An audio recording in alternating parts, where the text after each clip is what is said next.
Hi, Dr. Gulani. So today I'm going to explain to you how I approach dry eyes and why we've been so successful in treating patients with dry eyes from all over the world over the last 3 decades. And the concepts are very simple. I like to look at each dry eye patient and dry eye condition as categorized into anatomical, physiological, and functional. When you think of it that way and you break down even the anatomical into different categories, you'll see how I start thinking and then designing the treatment to each patient uniquely. So let's understand the anatomy first. So this is your normal eye, and your tears actually come via the tear glands that's in the orbit up here. And from there, like a shower, it comes into the eye. That's your natural tears, if you ever wonder. And then your tears go from the tear duct into the nose. So the tears from the gland into the eyeball, from the eyeball along this area to the duct and into the nose, and that's when it's gone. That's normal tearing, all right? Now, the tear film itself has 3 layers, 3 major layers. The outermost layer is this oil layer, the yellow. That's what protects the tear film and prevents evaporation. And the most important layer is the blue layer, which is the real tear film that contains all the enzymes, growth factors, and chemicals that you need. And the innermost layer is the pink mucus layer. Of course, these colors are just to explain to you. The mucus layer or the mucin layer gets the tears to stick to your eyeball. So like think of water sticking to your windshield, and that's important because the tear film has to coat your cornea. So each of these layers has very unique functions and can be disrupted and cause your dry eye to be special because of which layer or all layers are impacted anatomically. Now, how do they function? So if you can imagine this, your water layer, which is the blue layer, very important layer, which is the main tear layer, we call it the aqueous layer, can be either deficient in production, meaning the gland is not producing enough, or it could be lost very fast, meaning we call that evaporative dry eye, meaning it's lost going into the nose very fast, or it's getting evaporated from the eyeball because your lids don't close well, or you're keeping your eyes open too long, being on the screen, right? Computer and telephones, all that can cause aqueous deficiency or aqueous loss. So the tear film is being lost there. Now, to approach that, you can again, you see now how based on the anatomy, you can either give medications to increase the tear, make the gland produce more, or you can do medications to sustain it in the tear film in the ocular system using drops with different viscosities and osmolarities. And you can even mechanically block their tear duct with a little lacrimal plug that I like to put inside the lacrimal system. So that little plug blocks the drainage of the aqueous layer into the nose fast enough so it retains for longer. And here's a simple example I like to teach with.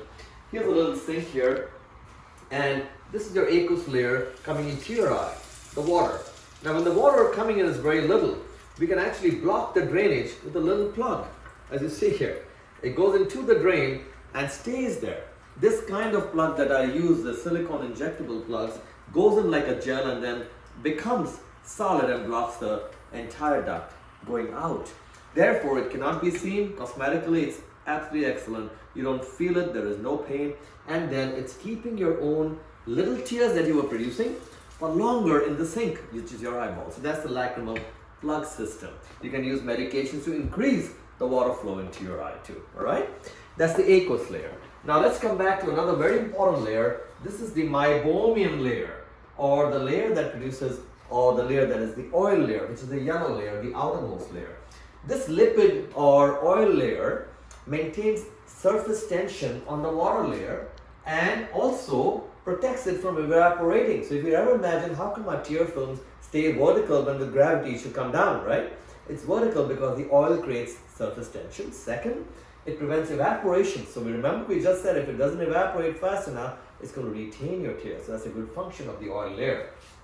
The oil layer is produced by these glands, one along each eyelash, in each lid, about 20 to 30 glands per lid, and they all look like toothpaste tubes. So I've got a little example for you. Here's a toothpaste tube. So think of these as 20 to 30 toothpaste tubes, each opening at each eyelash with the opening towards the eye. When these glands get blocked due to allergies, disease, we call that Meibomian gland dysfunction or disease. Then those glands are blocked, your oil is not being produced or is being malproduced.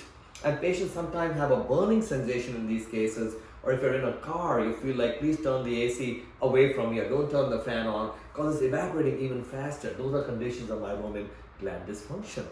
How do we correct that? Well, if you can think of those glands as toothpaste tubes with a little probe, not a sharp needle, but a little probe, you can go into these glands, pop, pop, pop, pop each of the glands up and release the oil as such. And so the oil layer is back. That will now protect your tear aqueous layer, which is your main layer, and now you have two of the most important components anatomically corrected. The mucin layer can also be medically corrected and surgically corrected so the tear sticks for longer. So these are the three layers of the tear film, anatomically how they can be addressed and even combined.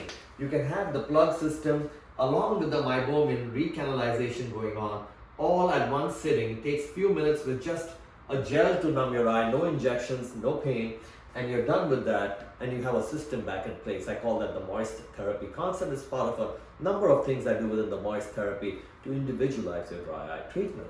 So that's the anatomical breakdown. There's also a physiological breakdown. Physiological is when every fluid we have in our body has a pH, has osmolarity, has a chemical content. Replenishing that with artificial tears that are unique, not just pick up this over the counter. Has to have a certain viscosity, a certain pH, most usually if it's preservative free, how it is sustained release, and there are ways of doing that. And those add to your tears, the aqueous layer. You can also have tears that replenish the oil layer. Then your diet is very important. How you do that with different ways of modifying diets to improve your tear film too. And then of course, there are other concepts of how you can physically correct these. You've heard of other technologies like IPLs or LipiFlow and rubbing the lid lashes or the Meibomian glands and cleaning up the lashes. All that is great. Remember, every tennis racket works. The problem is most doctors are just using these machines and technologies on everybody. Hence, since I have a huge practice of patients referred to me with failed previous techniques elsewhere, I always realized that it was done without a proper indication. So it's not like a certain thing is wrong, like IPL or whatever you've had, LipiFlow or whatever. It is just that it wasn't right for you.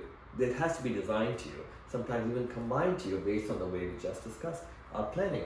Then there are surgeries I do for extreme cases using human placenta. Human placenta has ways of replenishing and renourishing your eyes. So we can use a contact lens with a placenta, keep it on the eye for a few days. That technology, which is removable, easy, reversible. And then there are also surgical techniques where I use a human placenta and I keep it with glue, no stitches, around the eyeball and let that heal your eye up. But all these are grades of how severe you are. What are your conditions of dry eyes? Do you have associated conditions like arthritis, collagen vascular diseases like lupus? Do you have Sjogren's syndrome? Do you have thyroid issues? Are you taking medications that are making you dry? So when you look at the entire system, I love to explain this thing that dry eye is a multi-system disease. You got to correct everything and unique to that patient. This is very important.